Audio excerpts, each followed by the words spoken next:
আপনাকে এই অধিকার কে দিল যে একটা হিন্দু খ্রিস্টান তার ধর্ম পালন করবে তার জায়গায়? আপনার সমস্যা কি?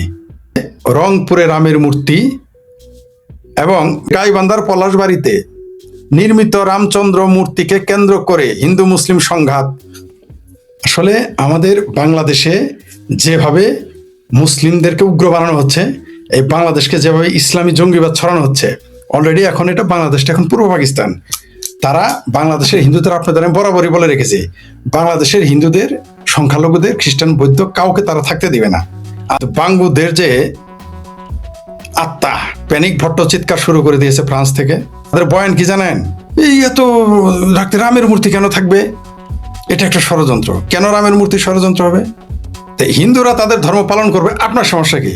আবার দেখলাম কেউ কেউ বলেছে শেখ মুজিবের মূর্তি যেভাবে ভাঙা হয়েছে রামের মূর্তি হয়ে ভাঙা, ভাঙে দেখ না, ভাঙ যায় দেখ। পলাশবাড়িতে না যে মৌলবীরা না চেঁচামেচি, সেটার মুরত থাকলে মূর্তি ভেঙে দেখা। বাংলাদেশের বাঙ্গুদের বলতেছি, ইল্লি আচ্ছাকে বলতেছি, পিঙ্ক পিনিক তোর সেটার মুরত থাকলে ওই মূর্তি ভেঙে দেখা। অত নালিয়া দেশের না, ভেঙে দেখ না, ওই মূর্তি ভেঙে দেখা কত তোদের মুরত। এখন ষড়যন্ত্র তত্ত্ব কিছু কিছু প্রগতিশীল, আবার কিছু বাঙ্গু মুসলমান যারা দুই দিকের সমাধান বলছে না না না, এটা একটা ষড়যন্ত্র। রামের মূর্তি যদি ষড়যন্ত্র হয়, ভারত টাকা দিলে বা হিন্দুরা যদি টাকা দেয়, রামের মূর্তি করা যদি ষড়যন্ত্র হয়, তাহলে বিদেশে যে মসজিদ বানান, মাদ্রাসা বানান, সেটা তো আরো বড় ষড়যন্ত্র। কারণ মসজিদ মাদ্রাসা থেকে জঙ্গি বাড়ায় সবাই জানে, কিন্তু কোনো মন্দির থেকে বেরোয় কাউকে কোনোদিন বোমা হামলা করছে শুনেছেন? শুনেছেন আপনি পৃথিবীতে কোথাও জয় রামজি কি বলে আমেরিকায় কেউ কারোর উপর হামলা করেছে? শুনেছেন কোনোদিন? আমেরিকা, ইউরোপ, অস্ট্রেলিয়া কোনোদিন শুনছেন রামের নাম নিয়ে, কৃষ্ণের নাম নিয়ে কারোর উপর বোমা হামলা করছে? কিন্তু আল্লাহু আকবার বলে যে বোমা হামলা করছে, মানুষ মেরে ফেলেছে, নিজে উড়ে গেছে ৭২ হুরির আশা, এটা কিন্তু লক্ষ লক্ষ ঘটনা আছে, হাজার হাজার ঘটনা আছে, নাই? আপনি রামের মূর্তি করা যদি ষড়যন্ত্র হয়, তাহলে তো মসজিদ করা ষড়যন্ত্র, মাদ্রাসা তো ষড়যন্ত্র, কোনো সন্দেহ, এটা আমি বলি নাই। যারা মাদ্রাসা বানিয়েছে তারাই বলেছে মাদ্রাসা বানিয়েছে যুদ্ধ করার জন্য, সৌদি আরব বলেছে। এটা আমার নতুন করে বলার কিছু না, মূল প্রসঙ্গে আসি। রংপুর পলাশ নগরে যে ঘটনাটা ঘটতেছে, বলতেছে রংপুর দখলে নিবে ভারত। আরে ভাই, ভারত যখন দখলে নিতেছে, পুরো বাংলাদেশই তো নিতে পারবে, রামের মূর্তি করে নিতে পারবে। ভারত তো পাগলা হয়েছে, বাংলাদেশ দখলে নিতে যাবে? গোখরা সাহেবের আখড়া কে দখলে নেয়? কোনো পাগলে নিবে? দুই মুখা সাপ, যারা বিচ্ছু সাপ যেখানে থাকে। মান্দার কাটার বাগান কেউ দখলে নেয়? মান্দার কাটা চিনেন তো? যে গাছের পাতাও কাটা, গোড়াও কাটা, নিচেও কাটা, উপরেও কাটা। মান্দার কাটার বাগান কে নিবে? কোন দেশের লোক পাগল হয়েছে? ভারতের যদি বাংলাদেশটা মাগনা দেন, তাও তো নিবে না। তবে হ্যাঁ, ওই যে বলছেন না চিকেন নেক খেয়ে দিবেন, ওই চিকেন নেকটা একটু বড় করবে, এত কোনো সন্দেহ, ওটা তো করবেই। আপনি চুলকায় ঘাও বানাইছেন, ঘাও বানালে সেখানে জ্বলবে, তো আপনি ঘাও বানাইছেন চিকেন নেক বলে, তো ওটা তো নিবেই তারা। কিন্তু বাংলাদেশ কোনোদিনই ভারত নিতে যাবে না, এত পাগলা হয় নাই ভারত। আপনি মাগনা সাইডে দেখেন ভারত নাই কিনা বাংলাদেশটাকে। ভারত থেকে একটা মুসলমান বা হিন্দু তো আসবেই না।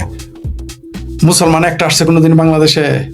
বরং বাংলাদেশ থেকে ১ কোটি মুসলমান চলে গেছে, এখন অস্বীকার করতেছেন না না না, এগুলো বাংলাদেশই না। হ্যাঁ, ঠিক আছে, কোনোদিনই বাংলাদেশকে ভারত নিবে না, এত পাগল হয় নাই।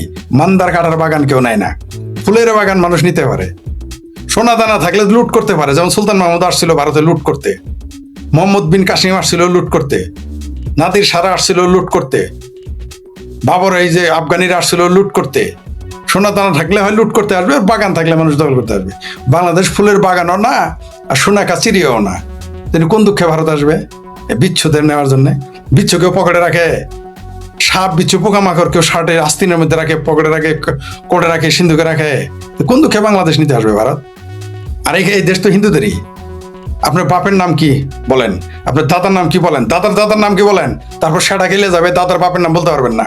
হিন্দুরা হিন্দুদের ভগবানের দেবতার মূর্তি বানাবে না, তো কার মূর্তি বানাবে? সৌদি আরব থেকে আইসা, ইয়েমেন থেকে আইসা, ইরাক থেকে আইসা, কি তুরস্ক থেকে বাংলাদেশে তুমি প্রতিষ্ঠান বানাবে, আর এখানে হিন্দুরা আদিবাসী, তারা তাদের প্রতিষ্ঠান বানাবে না? তারা তাদের দেবতার আরাধনা করবে না?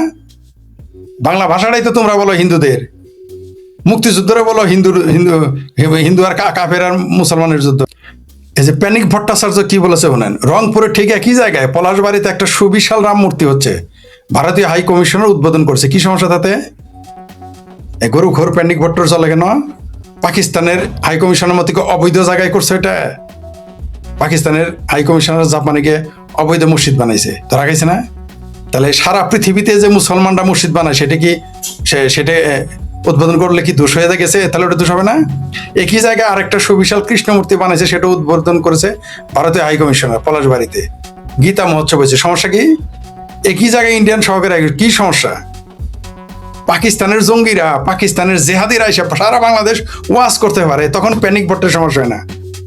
সারা পৃথিবীতে মুসলমান গিয়ে মসজিদ উদ্বোধন করে না, সমস্যা হয় কোনো? ওয়াজ মাহফিল করে না? তাহলে ওগুলো তো ষড়যন্ত্র বন্ধ করে দিতে হবে। তারপরে চিঙ্কুবাম এই প্যানিক ভোটটা এখন তো জামাতি মাল হয়ে গেছে। কি বলছে শুনি? বাংলাদেশে হিন্দু সম্প্রদায় তাদের ধর্মচর্চা খুবই আনন্দের কথা, কিন্তু ইন্ডিয়ান হাই কমিশনার ডাকতে হবে কেন? পাকিস্তানের হাই কমিশনার জাপানে মসজিদে মুসলমানরা যায় ভালো কথা, পাকিস্তানের হাই কমিশনার কেন? বাংলাদেশে মসজিদ হবে, বাংলাদেশে ঢাকা বিশ্ববিদ্যালয় মসজিদ হবে, তুরস্ক কেন টাকা দেয়? ও শোনা চান প্যানিক ভট্ট, তুরস্ক কি তোমার মায়ের ভাতার লাগে? বাংলাদেশে মসজিদের টাকা মসজিদ বাংলাদেশ দিবে, সরকার দিবে। 20 কোটি টাকা বাংলাদেশের মসজিদের জন্য কেন দিল? এই যে ঢাকা বিশ্ববিদ্যালয় মসজিদের জন্য। হ্যাঁ, ও 7 সমুদ্র 13 নদীর পারে তোমার মায়ের ভাতার আসতে পারবে। আর এই সভ্যতার যারা অংশ, সংস্কৃতির অংশ, এই দেশের ধর্মের এই সভ্যতার অংশ, তারা আসলে সমস্যা। ভারত আসলে সমস্যা। তুরস্ক 7 সমুদ্র 13 নদী থেকে আইসা বাংলাদেশে ঢাকা বিশ্ববিদ্যালয়ে জঙ্গিবাদী হওয়ার জন্য মসজিদ বানাবে, সেটা সমস্যা নাই। আচ্ছা, যাই হোক, আমি ভাবলাম পলাশবাড়িতে মনে হয় হিন্দু সম্প্রদায়ের লোক বেশি, আর লোক বেশি নাই তাতে কি? জাপানে কয়জন লোক আছে তো মসজিদে কেন? জাপানে তো লোক নাই। ওই যে পাহাড়ে যে মসজিদ বানাইতেছে ওখানে তো মুসলমানই নেই, ওখানে মসজিদ বানাও কেন? সংখ্যা কম থাকলেও এখন হিসাব নিয়ে মানে গুজামিল দিতেই হবে। আচ্ছা, শেষে লেখছে, তবে স্ট্র্যাটেজিক লোকেশন দেখেন, আমাদের দেশের জন্য ভৌগোলিকভাবে নাজুক একটা জায়গা। এত বড় বড় স্থাপনা, মূর্তি কার অর্থায়নে কোথা থেকে এসেছে? সমস্যা কি? বাংলাদেশ হিন্দুরা দিয়েছে, বাংলাদেশ হিন্দুরা দিয়েছে, সমস্যা কি তোমার? ভারত দিলে কি সমস্যা? ওই সারা পৃথিবীতে যে মুসলমানরা মসজিদ বানায়, মাদ্রাসা টাকা কারা দেয়, সেই খোঁজও তো নিতে হবে। বাংলাদেশে মসজিদ মাদ্রাসা কারা বানায়, সেই খোঁজও নিতে হবে। আজকে দেখলাম এক জঙ্গি মনে আছে তো, ওই যে শাহেক রহমানের আঙ্গুর জামালপুরে শাহেক রহমানের মাদ্রাসা খুলে দিতেছে, জঙ্গিদের মাদ্রাসা বলতেছে। সেটা নিয়ে কারো চিন্তা নাই, কিন্তু নিরীহ সনাতনীরা কোনো ধর্মীয় প্রতিষ্ঠান করলে খুব সমস্যা। আচ্ছা, এটা গেল প্যানিক ভট্টা। এবার আসেন আরেক বদ, জুলকার নাইন শের।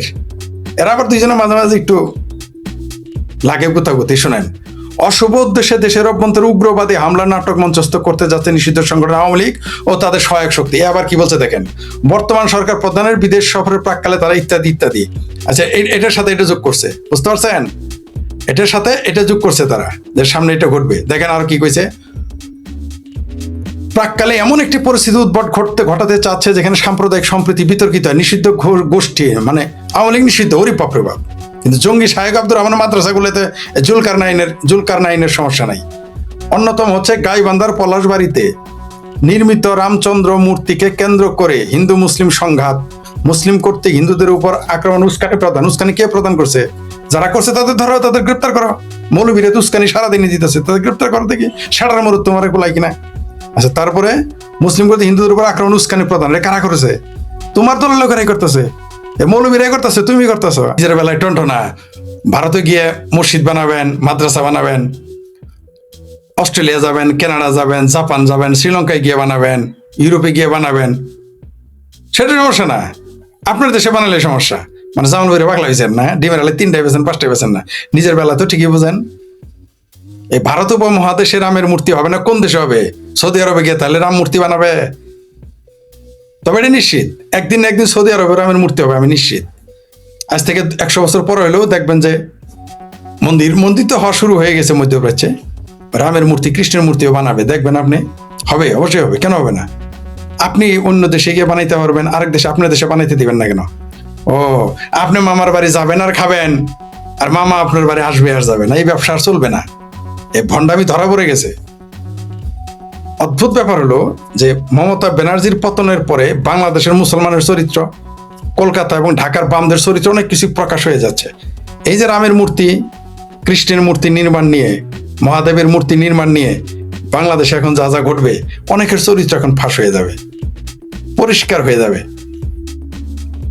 আর একদল তো বলতেছে হিন্দুদের তারাই দিতে হবে এই দেশ থেকে, প্রত্যেকটা হিন্দুকে তারাই দিবে। সে বিষয় নিয়ে পরে আসতেছি লাইভে। বাঙালির কথা বললেন, বাঙালি রামের মূর্তি কেন পূজা করে? হিন্দুরা, আরে ভাই বাংলা বাংলা এই অঞ্চল তো ছিল হলো প্রকৃতি পূজারী। আমরা হিন্দুও ছিলাম না, বৌদ্ধও ছিলাম না, খ্রিস্টান তো ছিলামই না, হিন্দু মুসলমানও ছিল না এই অঞ্চল। এগুলো মেরে কেটে লোভ দেখায়, ডর দেখায় এই সমস্ত নিচু জাতদেরকে মুসলমান মানে, সেটা আমি বলি নাই। পাকিস্তানের প্রতিরক্ষা মন্ত্রী বলছে যে আমরা সব হিন্দু ছিলাম, আমাদের পূর্বজ হিন্দু, বলে নাই? তো এখানে পূর্বজ হিন্দু, আপনার সবকিছু হিন্দু, রামের মূর্তি রাখলে আপনার সমস্যা লাগে, খুব খারাপ লাগে না? এই দেশের মানুষ তো প্রকৃতি পূজারী ছিল, এই বাংলা অঞ্চল প্রকৃতি পূজারী ছিল। প্রকৃতি পূজারী বুঝছেন তো? আকাশ, সূর্য, চন্দ্র, মাটি, গাছপালা, নদী, পানি, এগুলো পূজা করতো তারা। ওই সনাতন হওয়ার আগেই তারা এই পূজা করতো। হ্যাঁ, পিনাকি তো চুলকাবে, পিনাকির চুলকানি তো এখানে থাকবে রাম মন্দির নিয়ে। আওয়ামী লীগ নিয়ে চুলকানি, মন্দির নিয়ে চুলকানি, রামের মূর্তি নিয়ে চুলকানি থাকবে না? পিনাকি থাকবেই তো। আমার যে আমি সারালের বাচ্চার হিনা, তোর বাপ দাদার খোঁজ নি, তোর বাপ দাদা সারালা ছিল, তোর বাপ, এই ভারত উপমহাদেশের সব মুসলমান ছিল কর্ণ, সবই তো সারালের বাচ্চা। এটা আমি বলি নাই, পাকিস্তানের প্রতিরক্ষা মন্ত্রী বলছে। আর ভারতেরও সৌদি আরবের লোকজনও বলছে যে ভারত উপমহাদেশে যারা আছে সব ছোট লোক, সব নিচু যা সারালের এই মুসলমান হয়েছিল। কারা সারালের বাচ্চা? তুই তো নিজেই সারালের বাচ্চা, যে আমার সারালের বাচ্চা গালি দেশ। আল্লাহ বোকা কোথাকার। উপর দিকে থুতু দিস না শোনা, ভাবির বলার উপর দিকে থুতু দিন, নিজের গায়েই লাগবে। ফরিদ ভাই, আপনার মতো ভালো মানুষ খুব কমেছে, দীর্ঘায়ু। জি, ধন্যবাদ আপনাকে। আমার এলাকায় অনেক আছে, দুর্গাপুর, রামচন্দ্রপুর, রাঘবপুর। জি, রাঘবপুর কি? রাঘব কার নাম? হিন্দুদের দেবতা ভগবান রামের নাম রাঘব, এটা জানে কয়জনে? রামচন্দ্রপুর, রামপুর, দুর্গাপুর। আমার নানির বাড়ির নাম হলো চন্দনপুর। চন্দনপুর কি হিন্দু মুসলমানদের নাম হয়? চন্দনপুর বাংলাদেশে বহু জায়গার নাম আছে চন্দনপুর। আবার দেখেন গালিও দেয়, মোটামুটি দুই একটা গালিও দেখায়।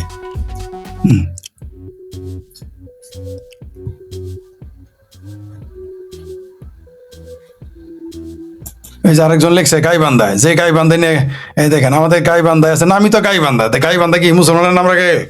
মুসলমান তোর নাম রাখবে আবু বক্কর বান্দা, তাই না? গাইবান্ধা তোর কথা, রামকৃষ্ণপুর, রামচন্দ্র নারায়ণপুর, দুর্গাপুর, জি, সব জায়গায়। নেত্রকোনা, এই নাম কি মুসলমানের দেশে না হিন্দুর দেশে হওয়ার কথা? এই যে পশ্চিমবঙ্গে মুর্শিদাবাদে বাবরি মসজিদের জন্য বাংলাদেশ থেকে টাকা পাঠিয়েছে অনেকে, চিন্তা করে দেখেন। রামের দেশে বাবরি মসজিদের জন্য বাংলাদেশের লোক টাকা পাঠাইছে, আর বাংলাদেশে রাম মন্দির হবে, রামের মূর্তি করবে, এতে তার চুলকানি লেগে গেছে, চুলকানি লেগে গেছে। অদ্ভুত দেশ এই ভারত। 500 বছর লেগেছে তাদের রাম মন্দির স্থাপন করতে, তাও আবার জমি রেওয়াজ বদল, বুঝেন তো? জমির বদলে জমি দিয়ে। মানে ভারতে, হিন্দু দেশে, তারা বলে এটা হিন্দুস্তান, যদি আমি হিন্দুস্তান বলি না, ভারত বলি, সেইখানে তাদের টাকার বিনিময়ে মুসলমানদের জায়গা মসজিদের জন্য রেখে তারপরে তাদের সেখানে রাম মন্দির বানাইতে হয়েছে। কল্পনা করতে পারেন? কাশী, মথুরা, আরে ওইখানে কিভাবে মসজিদ হয় রে ভাই? ওইখানে কি করে মসজিদ হয়? মথুরাতে মসজিদ, মক্কার সামনে মন্দির বানাইতে দিবেন? মদিনার সামনে মন্দির বানাইতে দিবেন? আমাকে বলেন, কোন মুসলমান মদিনার সামনে, মদিনা মসজিদে নবীর সামনে, যেখানে নবীর রওজা, তার আশেপাশে মন্দির হইতে দিবে? মক্কায় তো মুসলমান ঢুকাই নিষেধ।